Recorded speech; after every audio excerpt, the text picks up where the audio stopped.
Alright, good day. Today we're going to change the thermostat of a M62-TU BMW E38 7 Series. Basically all the V8 engines of BMW in the E38 and E39 range have the same electronic thermostat, although the connections are a little bit different. The thermostat is located right here.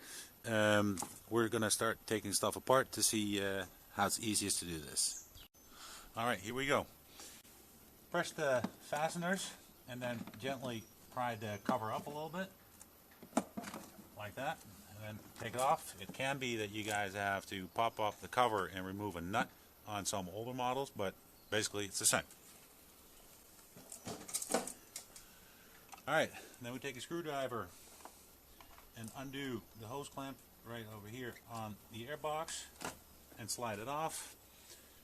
Pry the screwdriver underneath the clips that hold the mass airflow sensor. Undo the hose clamp on the MAF, unplug the MAF, undo the hose clamps in the corner here from the airbox.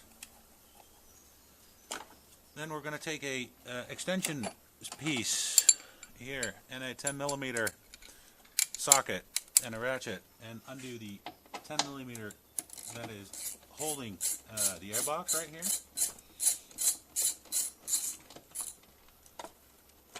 And then you can take the nut off.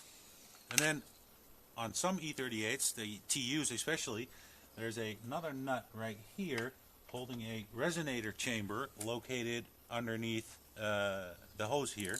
So we're going to undo that one also.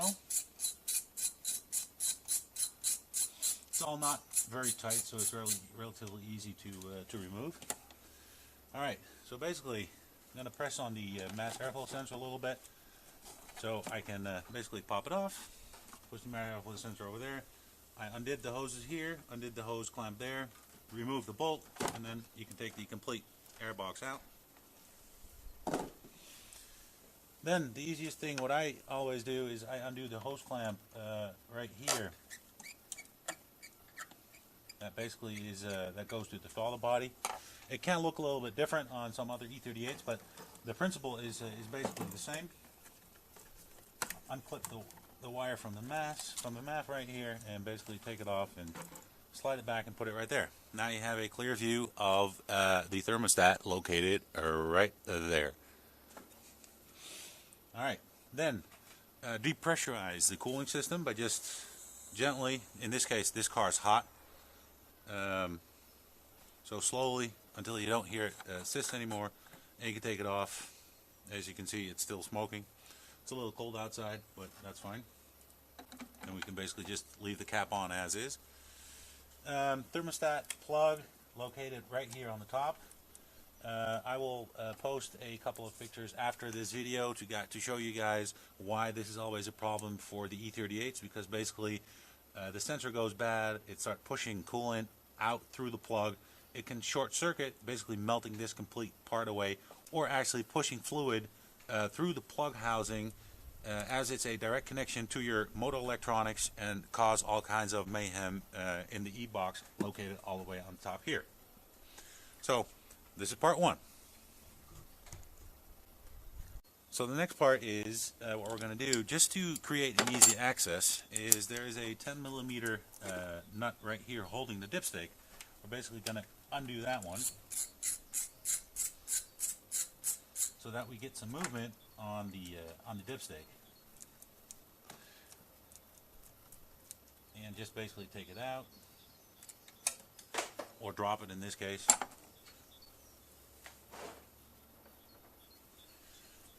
And there it is.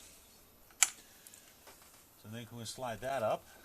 And there's a little clamp here that's holding all the cables, basically, that go to and from the car to the bottom of the car. So I'm just going to widen the clamp a little bit, move it around so it doesn't actually drop all the way to the bottom. Take off the little vacuum hose, take off the plug for the, in this case, the Venus solenoid, and just move the wires around a little bit so that you have some free room. This wire from the camshaft position sensor is not going to bother me at all, so that's going to be just fine.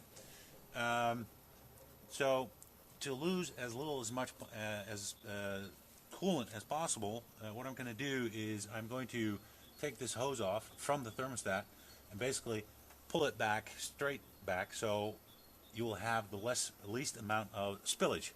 As this is a TU engine, it has the fast on-off hoses. Other systems will have a hose clamp here that you can undo, but basically the principle is the same. So, not sure when this one has been off for the last time, so we're just going to pop it open, as you see, with a little flat blade screwdriver. Basically just hold the plastic part, and there it comes. And I'm going to move it back. So as you see, there's very limited amount of spillage,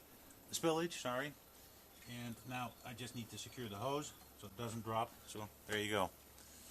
So that saves you some time refilling the system. Alright, then the thermostat is held in place with 4 10mm little nuts. So these two, of course, are relatively easy to get to.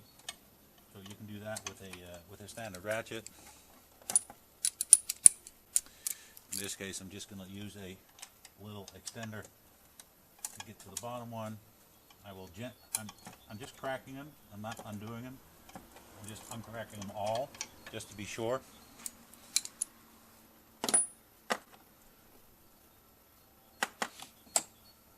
Alright, so the little fastener I'm talking about is this little guy. It's a little ratchet inside.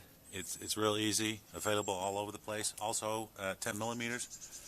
And to get to the top one here, it's relatively easy. So I got that cracked. So I got 3 cracked. Now I still have the back one. So what I take is a long extension cord with another extension piece and a long 10, and then basically slide it behind the engine.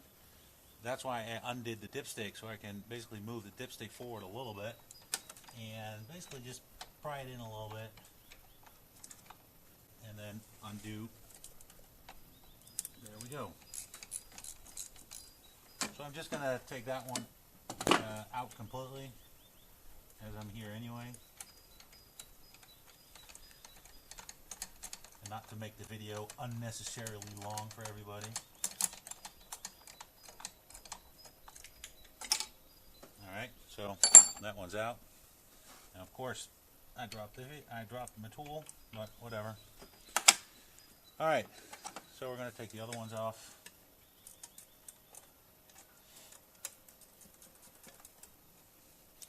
And as you see, it's a relatively straightforward job. It's not really hard. If you have a basic knowledge of how to work on cars, this is really easy to do and can eventually just save you a lot of money to have it done by a dealer or an independent. So yeah, now it's going to start leaking a little bit more coolant, of course, because of the valley pen pipes that run all the way to the back. So it's going to lose some coolant.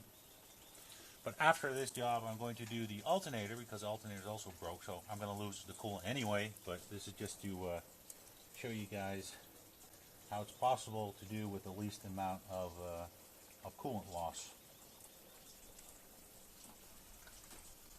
Alright, come on, little pesky one.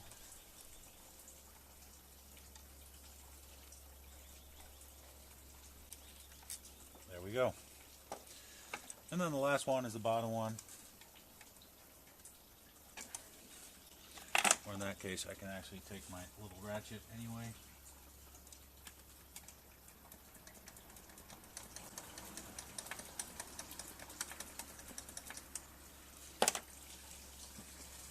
And there starts the coolant running. So I got a couple of pans underneath the car just to catch the fluid. And be careful, fluid can be hot, as it is in this case. So, and there it is. Basically, one thermostat. Thermostat looks perfectly fine, but it's the electronic part that usually starts giving codes. And so, alright. So, basically, we're going to start installing it in reverse order, and I'll get the new thermostat. I bought it from BMW, but as many people maybe, so original BMW with the part number 1153 1436 386. Keep in mind for the M62-TU engines only. So here we got the new thermostat, and basically it says, I'm not sure if I can show that on the camera, it says BMW Germany here, and it says Bear Thermotronics. So basically this is a Bear housing, so you can get them aftermarket from Bear for probably about half of the dealer. So that's a new one.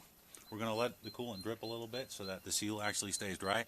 That the seal stays dry here. So I'll be back with you guys in a couple of minutes.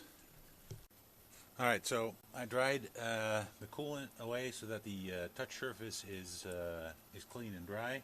So we got the new thermostat housing here, and the bolts basically just sliding it back into place. Putting the bolts through.